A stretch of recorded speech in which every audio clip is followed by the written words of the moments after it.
नमस्कार वसई विरारकरांनो, मी मनोज कुमार सूर्यवंशी, आयुक्त वसई विरार शहर महानगरपालिका। आपणास माहीत आहे की वसई विरार महानगरपालिकेची सार्वत्रिक निवडणूक 15 जानेवारी 2026 रोजी आहे।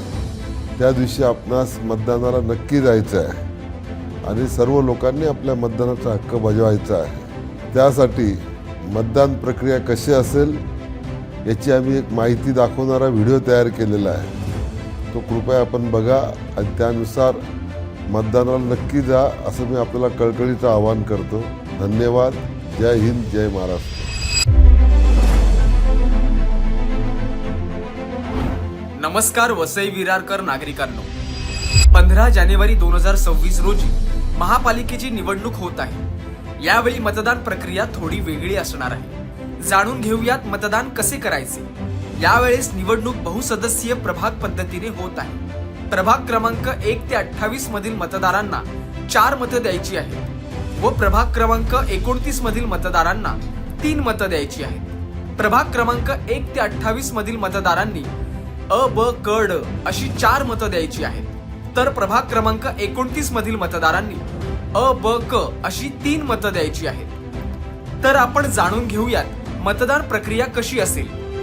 प्रभागातील अ, ब, क, ड अशा प्रत्येक जागेसाठी मतदान यंत्रावर मतपत्रिकांचा रंग वेगवेगळा असेल। अ साठी फिका पांढरा, ब साठी फिका गुलाबी, क साठी फिका पिवळा, ड साठी फिका निळा। तुम्ही अ मधील उमेदवारासमोरील बटन दाबाल तेव्हा त्यासमोरील लाल दिवा पेटेल।